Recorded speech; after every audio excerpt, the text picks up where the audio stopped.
Las ruinas de la grandiosa capital de los aztecas yacen hoy cerca de la Catedral de la Ciudad de México.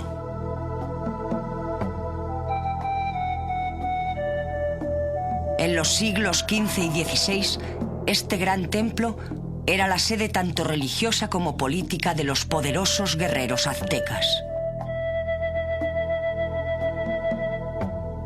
Súbditos y ciudades aliadas visitaban el templo con regularidad.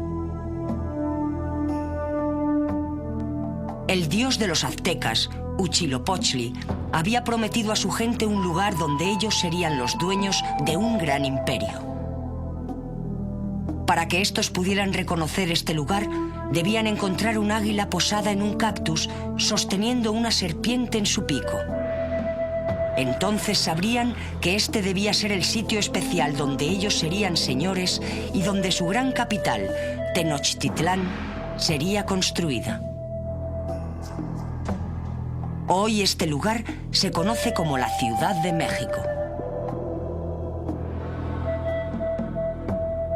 El México del mundo moderno mira con orgullo los símbolos de su antiguo pasado.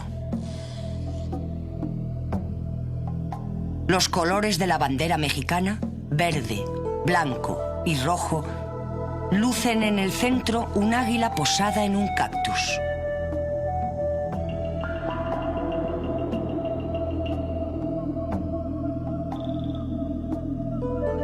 El gran templo de los aztecas era en origen un humilde templo construido en honor de sus dos dioses, Huitzilopochtli y Tlaloc, dios de la lluvia.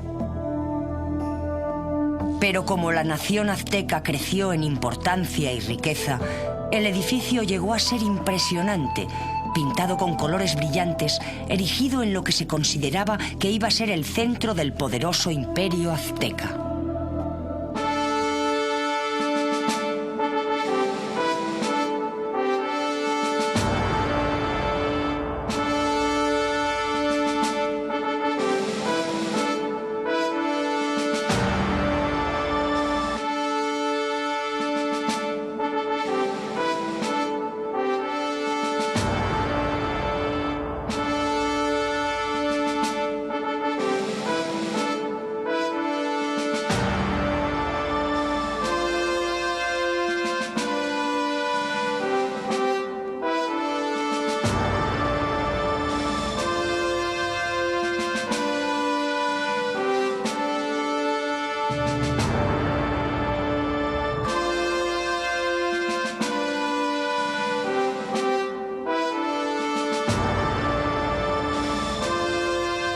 Civilizaciones antiguas. Los aztecas.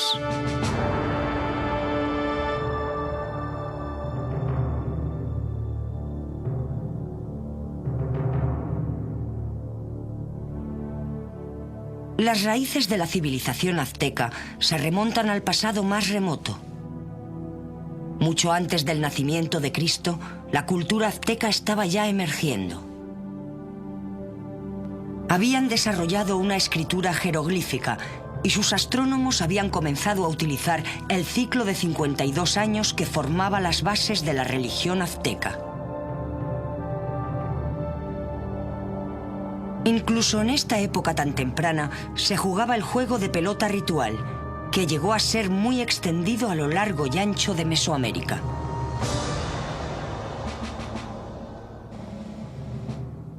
Mucho antes de que los aztecas aparecieran, la parte central de México estaba dominada por la ciudad de Teotihuacán, a solo 45 kilómetros del lugar que luego se convertiría en la capital azteca. Teotihuacán era una gran ciudad, la sexta ciudad más grande del mundo en aquel tiempo.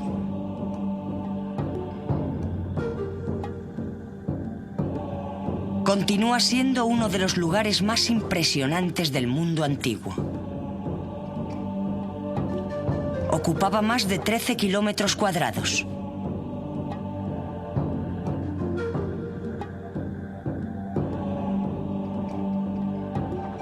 En su centro se encontraba un área de palacios y pirámides de techo plano, de las cuales las llamadas pirámides del Sol y la Luna son particularmente sobresalientes.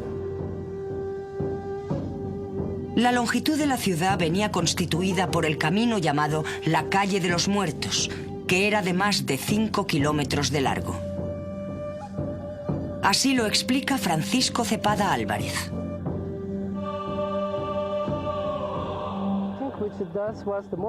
Creo que esta era la avenida más importante aquí, en Teotihuacán, porque una gran cantidad de gente que residía en otras zonas se acercaba hasta aquí para ofrecer presentes a los dioses.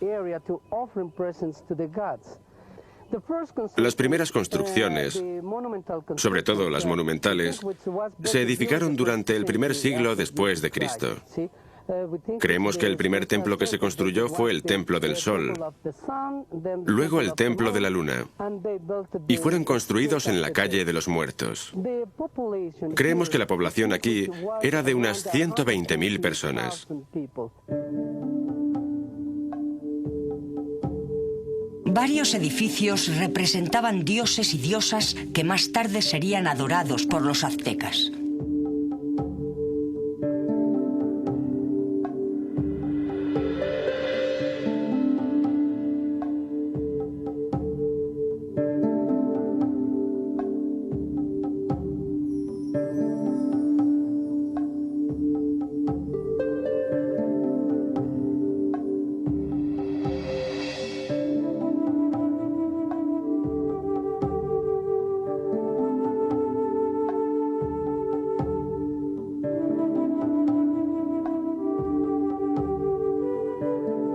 Las pinturas murales de Teotihuacán ilustran la importancia de la religión.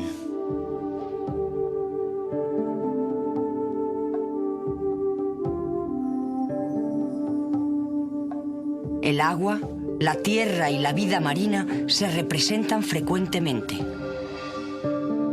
Rubén Cabrera, un arqueólogo mexicano que ha trabajado en Teotihuacán desde 1980, explica las pinturas de un palacio edificado cerca del lugar. Este es el conjunto que le llaman Patio Blanco de Atetelco.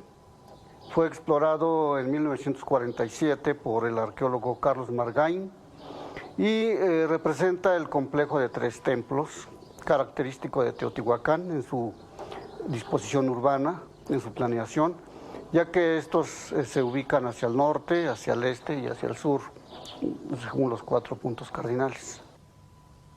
Representan 2 temas fundamentalmente. Aluden al sacrificio humano y también hablan de la guerra, del aspecto bélico. Como vemos, hay una procesión de 2 deidades, jaguares y coyotes, pero ambos personajes llevan simbólicamente devorando un corazón sangrante. Y de este lado es la procesión únicamente de coyotes, pero también llevan la lengua, la vírgula de la palabra. Y hay una serie de otros motivos que están aludiendo a puntas de proyectil, macanas, que están hablando de la guerra. Esos son los temas más importantes. Enmarcan a los temas principales una serie de otros elementos simbólicos que en un momento más temprano fue de mucha importancia, como la serpiente, pero que para esta época, hacia los 450, 500 de nuestra era, ya no era tan importante la serpiente, sino el jaguar fundamentalmente. Una característica digna de reseñar de los murales de Teotihuacán es su complejidad simbólica.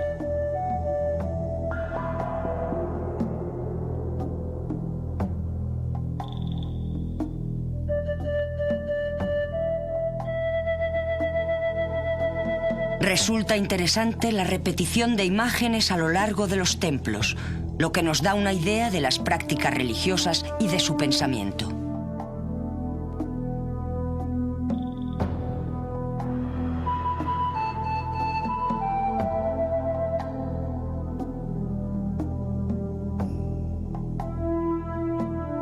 En el año 650 después de Cristo aproximadamente, Teotihuacán fue derrumbada pero siguió siendo un importante centro religioso, ya que se creía que los dioses se habían reunido allí para crear el sol.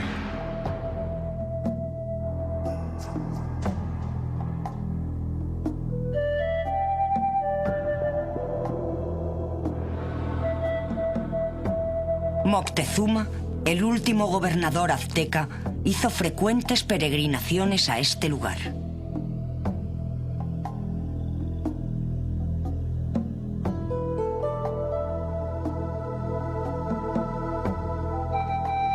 Los aztecas mantenían el cariño a las tradiciones legadas por sus predecesores, los toltecs, cuyas proezas fueron atribuidas a Quetzalcóatl, su gran sacerdote gobernante.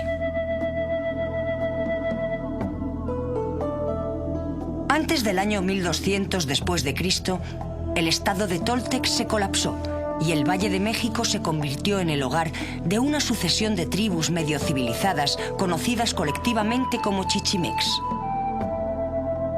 La última tribu bárbara en entrar en el Valle de México fue el grupo de habla nahual, al cual hoy conocemos como los aztecas, aunque ellos se referían a sí mismos como los mexica o los tenocha. Hoy, todo lo que sabemos acerca de los primeros días de los aztecas ha llegado a nosotros en forma de leyendas. Se dice que los primeros aztecas descubrieron el dios Huitzilopochtli en la cueva de una ladera. Bajo su mando comenzaron un viaje a su lugar de nacimiento en Coatepec, construyendo templos en su honor allí donde se detenían. El nacimiento de Huitzilopochtli, el dios de la guerra, es importante ya que se consideraba que este era una manifestación del sol. Para ellos, él representaba la eterna lucha del sol contra los poderes de la oscuridad. Una lucha sin fin, reabierta diariamente. Así como Huitzilopochtli nació para combatir contra su hermano y su hermana, el sol se alza cada mañana para batallar con las estrellas y la luna y lanzarlas al vuelo. Para ayudar a Huitzilopochtli en su lucha diaria, era necesario que los hombres proveyeran al dios con el alimento más preciado que ellos podían ofrecer, su propia sangre. Así lo explica la doctora Elizabeth Baquedano. Conocemos los sacrificios humanos gracias a las descripciones de los frailes del siglo XVI, los cuales guardaron muy cuidadosamente documentación acerca de este tema. El fraile más importante, que dejó constancia de todo lo que vio en cuestión de religión, fue Bernardino de Sahagún, que vino a México en 1539. Sabemos que el sacrificio humano era importante para mantener el equilibrio del universo, pero también sabemos que era la ofrenda más preciada que podíamos dar a los dioses.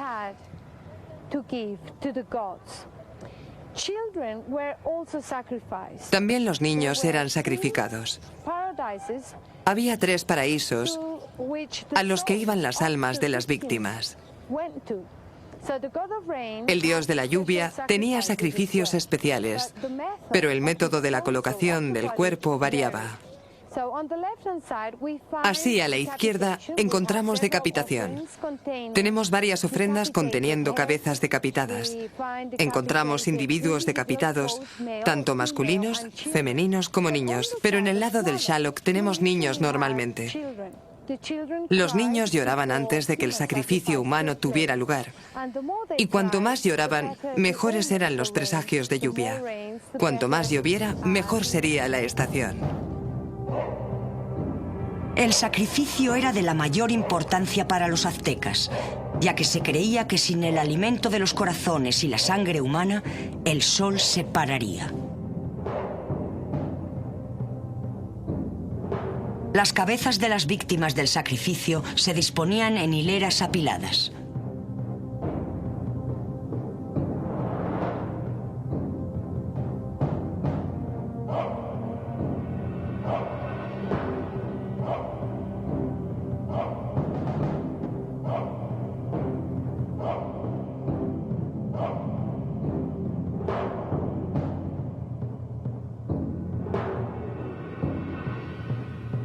Plataformas arquitectónicas esculpidas por todos los lados se ven aquí, en el gran templo de los aztecas, donde hay 240 cráneos diferentes pintados con estuco.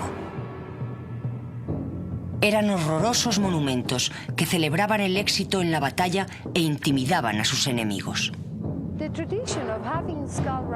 La tradición de tener hileras de calaveras se remonta hasta los años 700 u 800 después de Cristo en México, en el estado de Oaxaca, en el lugar llamado La Coyotera.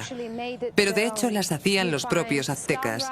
Encontramos hileras de calaveras representadas en las crónicas del siglo XVI.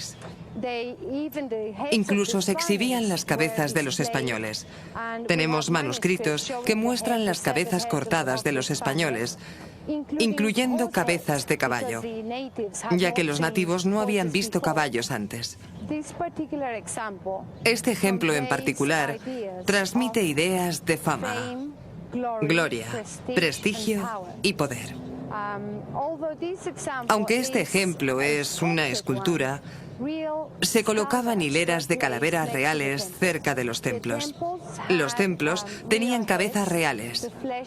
La carne se caía y la calavera quedaba allí.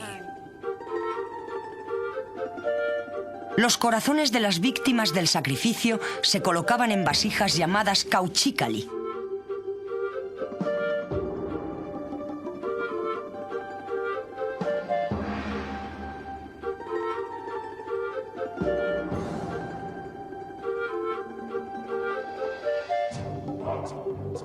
El gran templo de los aztecas era considerado el centro del universo y pronto surgió una animada ciudad alrededor de sus escalinatas. Se construyeron avenidas configuradas según una planificación geométrica muy pensada y en su mayor apogeo se sabe que la ciudad de Tenochtitlán tenía 200.000 habitantes. Hasta hace muy poco, la mayor parte del gran templo nos era conocida solo a través de fuentes documentales.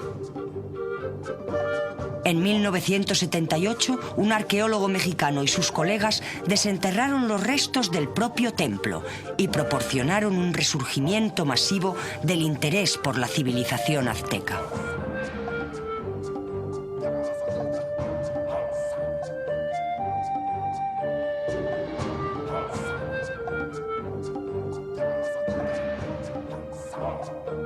El primer templo ha desaparecido, pero el segundo se remonta a 1390, que es el que vemos hoy prácticamente completo. Las construcciones anteriores eran encerradas en edificaciones sucesivamente más grandes. Estas pirámides están dedicadas a dos dioses, Huitzilopochtli y Xaloc.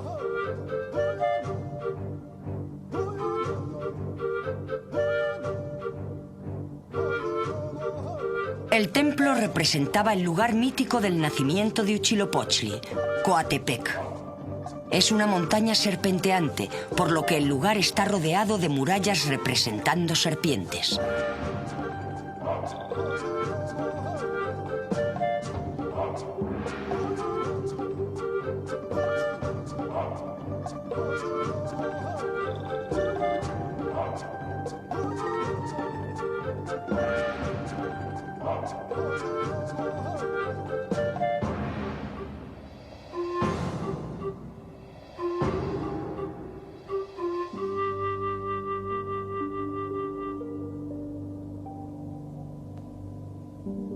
El gran templo era tan alto como la Catedral de la Ciudad de México.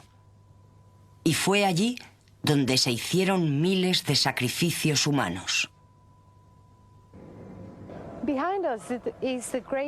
Detrás de nosotros se encuentra el gran templo de los aztecas. A la izquierda está el templo de Huitzilopochtli, el dios tribal de los aztecas, el dios de la guerra. A la derecha tienen ustedes el templo de Xaloc, el dios de la lluvia. Ambos son igualmente importantes, del mismo tamaño, de las mismas dimensiones. Ambos comparten el recinto principal del gran templo. El templo de Huitzilopochtli se reconoce por la piedra del sacrificio, llamada Tezcatoinahualo en la lengua de los aztecas. Esta piedra es importante porque en las fiestas y rituales mayores tenían lugar sacrificios humanos.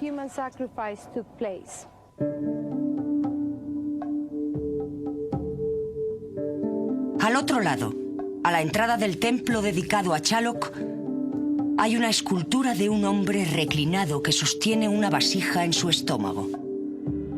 La escultura se conoce como Chak Mul, un mensajero divino entre los sacerdotes y los dioses. Aquí era donde los corazones y la sangre humana se colocaban como ofrendas. Ambos santuarios fueron originariamente decorados por dentro y por fuera.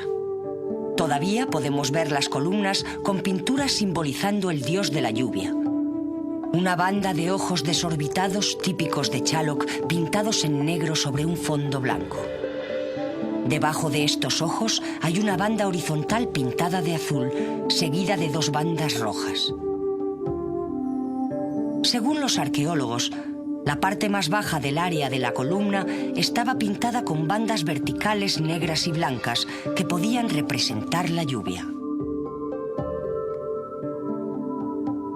Poco puede decirse de la fase de la tercera construcción del Gran Templo, excepto que durante las excavaciones los arqueólogos encontraron 8 esculturas de tamaño natural que representaban portadores de estandartes apoyados en las escalinatas que conduce al templo de Huitzilopochtli.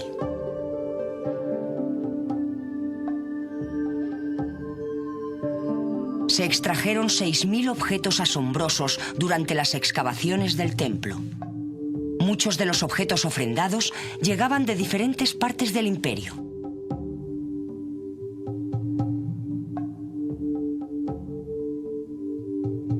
Estas ofrendas incluyen un gran número de objetos asociados con Chaloc, como peces, conchas y corales. También se encontraron restos de esqueletos de niños y adultos dedicados a su dios guerrero.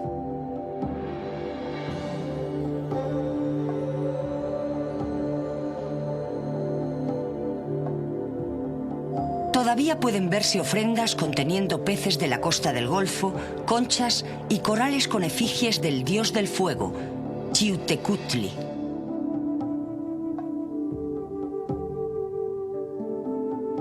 Incienso y artefactos de diferentes tipos procedentes de toda Mesoamérica.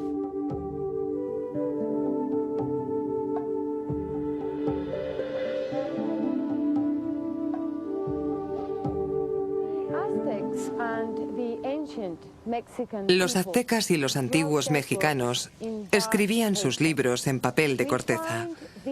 Todavía se produce este tipo de material en el estado de Guerrero, en México. Se pinta mucho al estilo tradicional, a mano. Estos manuscritos se llamaron códices y en la actualidad tenemos 14 códices precolombinos. Tenemos otro excelente ejemplo llamado Códex Mendocino o Códex Mendoza. Este manuscrito fue recopilado por primera vez por el primer virrey de Nueva España, don Antonio de Mendoza, en el periodo colonial. Es especialmente importante porque ilustra 3 aspectos de la historia mexicana. La primera sección trata de la historia de los gobernantes aztecas, desde el primer gobernador azteca hasta el último. La segunda sección trata del tributo, cómo se pagaba a los aztecas, en qué cuantía, con qué frecuencia y en qué forma. La tercera sección del manuscrito trata de aspectos de educación para los niños. Verán ustedes cómo los padres escaldaban a los niños, a veces llevándolos cerca de una hoguera de chilis, de modo que al oler los chilis, los niños tosían un poco. A veces los aztecas obligaban a los niños a dormir fuera, en el barro mojado. También hay otros aspectos, como cuántas tortillas se les permitía comer al día, dependiendo de la edad. Frecuentemente a los muchachos se les enseñaban las manualidades que realizaba el padre, mientras que las muchachas se quedaban en casa con la madre. A veces se enseñaba a las muchachas a cocinar, a tejer. Estos códices son particularmente útiles para reconstruir cómo vivían los aztecas, cómo traían a los nuevos bebés a casa, la función de las comadronas, qué hacían cuando nacía el bebé, cómo anunciaban el nacimiento de un niño o de una niña. Los gobernadores aztecas de Tenochtitlán formaron parte de una triple alianza con gobernantes de estados cercanos. Netzahualcóyotl era un gran gobernador del vecino Texcoco, que gobernó desde 1418 hasta 1472. Fue contemporáneo del gobernador azteca Moctezuma. Favoreció las leyes, la ingeniería y las artes, e hizo de Texcoco el lugar de la corte y el centro de la actividad artística. Promovió la construcción de un extenso sistema de acueductos para traer agua desde los manantiales de la montaña a las ciudades y a las superficies agrícolas.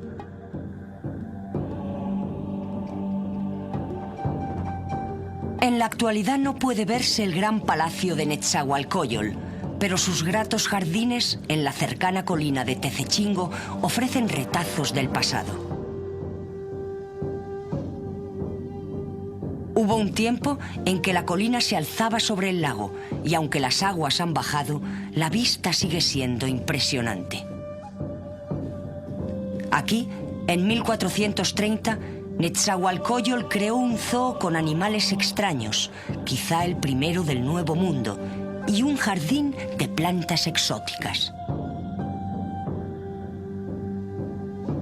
Un acueducto transportaba agua desde las montañas hasta el interior de una reserva ornamentada con bajorrelieves y desde allí fluía por corrientes y canales por todo el jardín, llenando los lagos y la piscina de baño recortada en roca viva.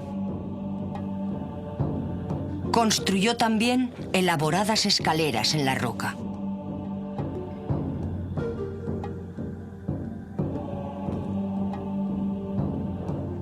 Sentado en el trono de piedra de Netzahualcóyotl, en lo alto de la colina, se tiene una magnífica vista de su panorámica real.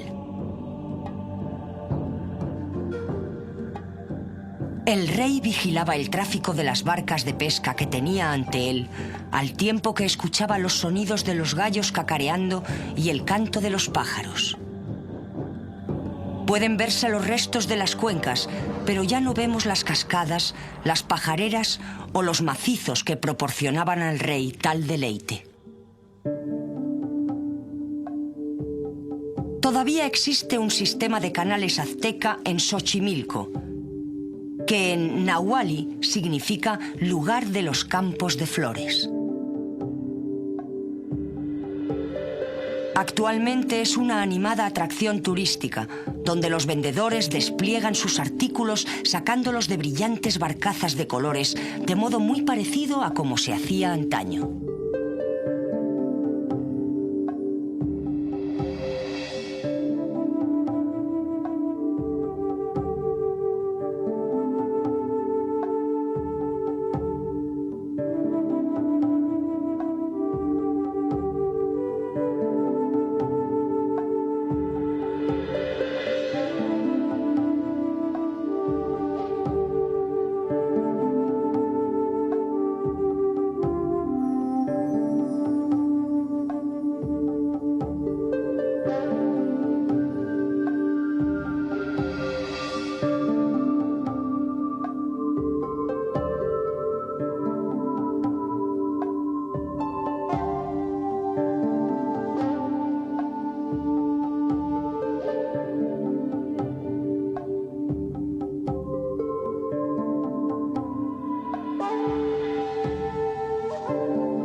Una de las más importantes formas de cultivo en el Valle de México era la agricultura chinampa, una forma de cultivo intensivo en segmentos de tierra construidos artificialmente en los lagos.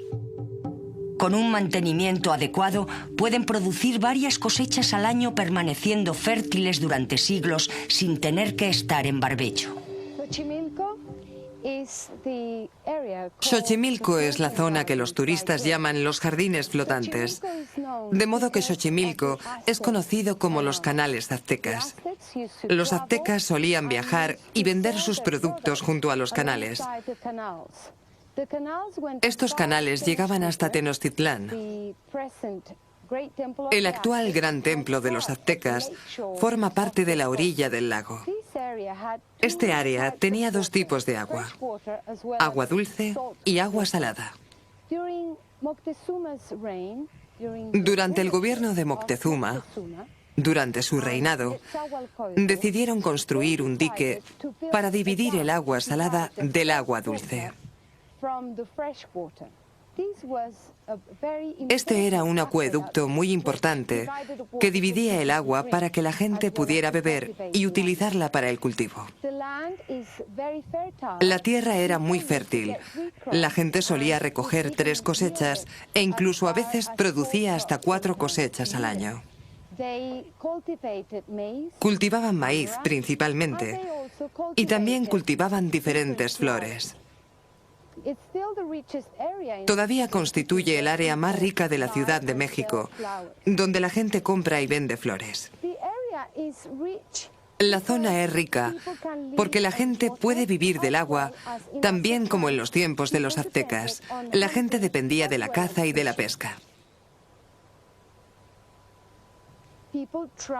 Atrapaban pájaros y peces con sus redes y arpones, pero también podían coger ranas, huevos y toda clase de insectos que fueran comestibles.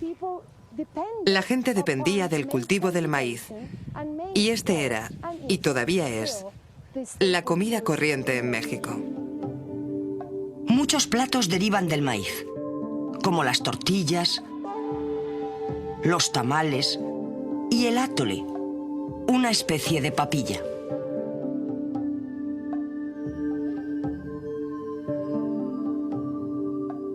El tráfico de canoas conectaba todo el sistema de lagos del Valle de México.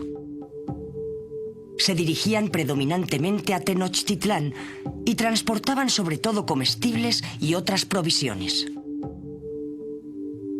El transporte en canoa no solo era más eficaz, sino que en muchos casos la ruta por agua era más corta que las terrestres. Otra cosecha importante era el agave o pita.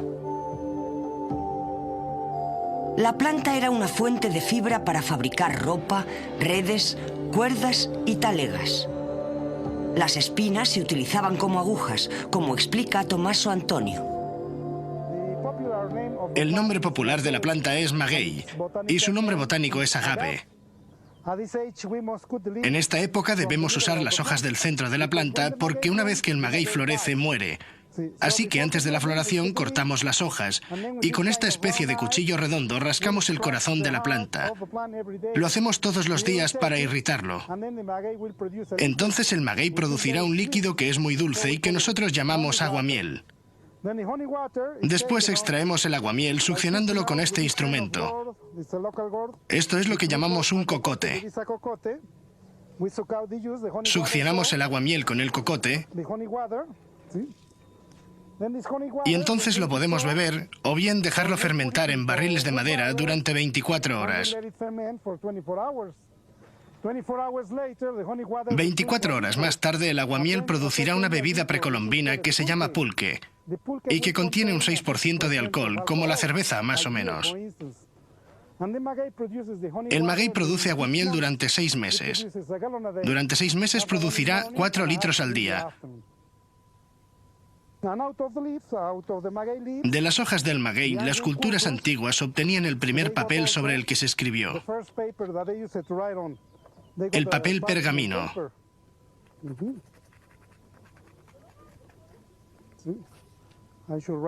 Ahora voy a escribir algo para que ustedes vean que se puede escribir sobre este papel. De cada hoja, las culturas antiguas obtenían un pergamino. Este fue el primer papel. Con él, las culturas antiguas solían hacer collage. Y el pergamino es resistente. Hay una hoja en el interior y otra en la parte de fuera. Tenemos 2 trozos de papel en cada hoja. Además de obtener el primer papiro, también obtuvieron aquí el primer jabón para lavar.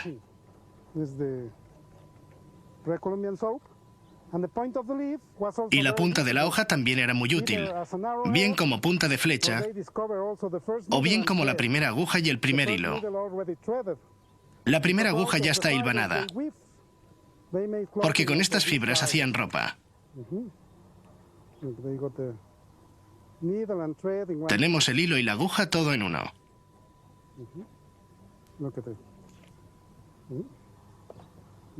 Hilo y aguja juntos. Luego, para teñirlos, utilizaban colores naturales, como por ejemplo los pétalos de una rosa. Obtenían de este modo colores permanentes. Los colores no se iban.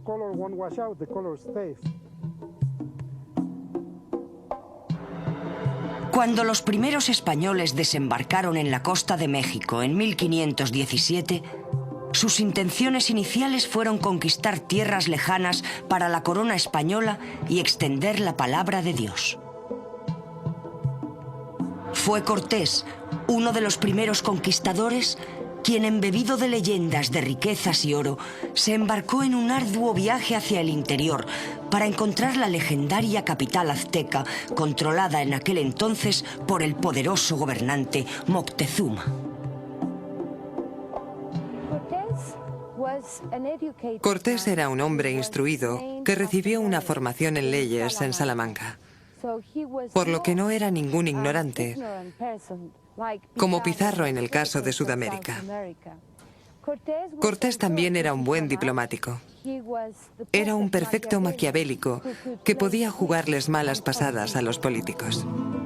En su recorrido, su conducta con las tribus locales era con frecuencia brutal y represiva.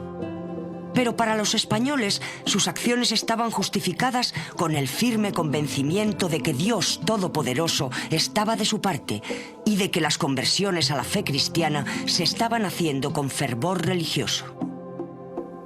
Cortés se encontró con los enemigos de Moctezuma y les convenció para que se unieran a él en su marcha hacia Tenochtitlán.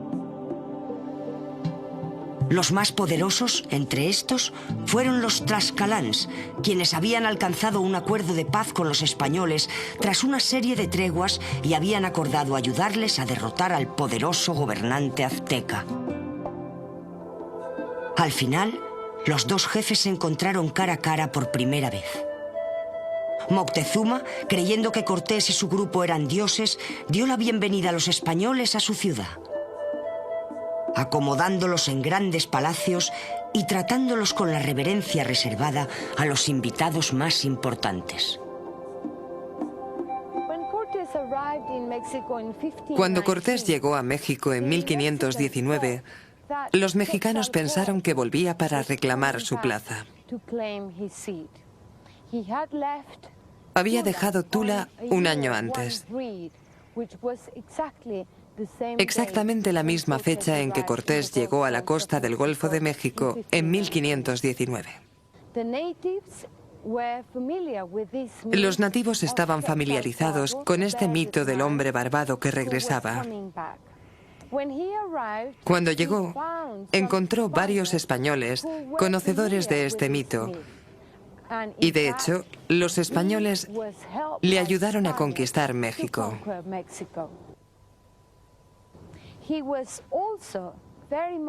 También era muy consciente del hecho de que los nativos no estaban familiarizados con los caballos. Así que con ellos y con el poder de las armas de fuego asustó a la población. Los mexicanos no estaban acostumbrados a estas particulares armas de fuego y quedaron petrificados. Pronto se agriaron las relaciones cuando se vieron claramente las verdaderas intenciones de los españoles de apoderarse del oro. Cortés había conmocionado a los aztecas que vigilaban, ordenando a sus tropas que arrojaran por las escalinatas del gran templo figuras que representaban a los dioses. Moctezuma, quizá convencido por los malos presagios, creyó que los recién llegados triunfarían y pronto fue hecho prisionero. En cierto modo, Moctezuma defraudó a su propia gente, porque resultó ser un prisionero de sus propias creencias. Se daba cuenta de que los europeos eran seres humanos, pero aún así siguió obcecado. Los mexicanos estaban molestos por el hecho de que él todavía estaba obsesionado con aquella idea. Y de hecho, fue su propia gente quien lo mató. Hay una descripción en la que él sale a su balcón y es apedreado por su propia gente. El ataque a la capital del Imperio Azteca comenzó el 28 de abril de 1521 y, para desesperación de los defensores aztecas, no pudieron combatir contra el ejército atacante en condiciones de igualdad. Con más de 900 españoles, miles de indios aliados, 86 caballos, 15 cañones y 13 barcos, la ciudad que una vez fue grandiosa pronto cayó y el poderoso imperio se desmoronó. Para los pocos supervivientes, todas las esperanzas de venganza quedaron rotas cuando las enfermedades europeas, como el cólera y la viruela, contra las cuales no tenían resistencia, hicieron presa en ellos. Esa población antaño bulliciosa se convirtió en un grupo deprimido y menguante de seres apagados y sumisos. La conquista tuvo éxito porque ellos poseían armas de fuego, caballos y conocían tácticas de guerra. Los indios no guerreaban. No estaban familiarizados con el tipo de guerra a la que estaban acostumbrados los españoles. Los antiguos mexicanos solían conquistar y capturar gente para sacrificar a sus dioses. No estaban acostumbrados a matar por matar. Ambos tenían dos concepciones diferentes y opuestas de lo que era la guerra.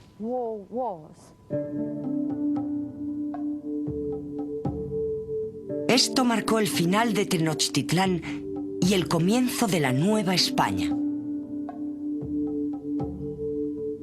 Afortunadamente todavía se habla la lengua en algunas partes de México. No todo el vocabulario se ha perdido. De hecho, algunas palabras se han fundido con el español y la influencia azteca permanece hoy en día.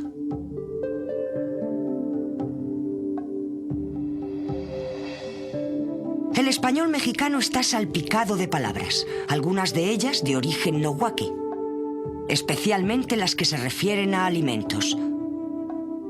Tomate, chile o chocolate han entrado a formar parte de diversas lenguas.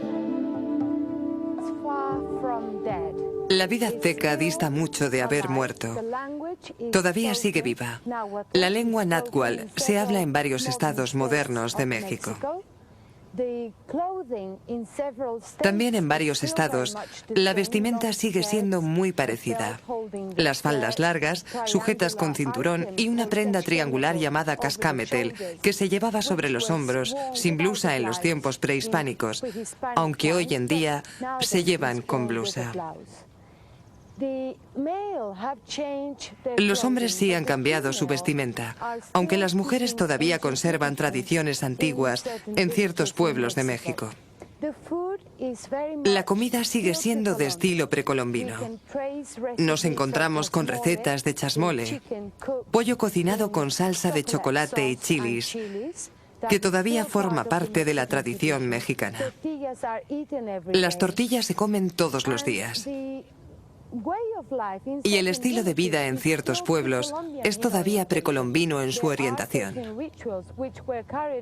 Hay ciertos rituales que se llevaban a cabo en los tiempos aztecas, como derramar sangre sobre la tierra para alimentarla, que siguen llevándose a cabo en el estado de Puebla, especialmente en San Pablito. Hay muchos rituales que se siguen manteniendo. Por ejemplo, todavía se utiliza el colibrí como amuleto.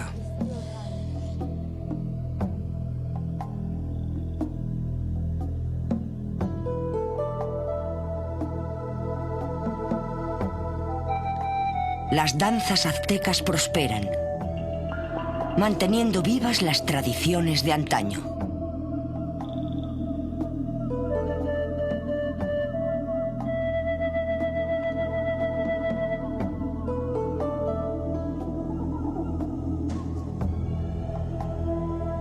Actualmente el gran templo se encuentra en ruinas, pero permanece en el recuerdo el tiempo en que representaba uno de los más grandes poderes de la tierra.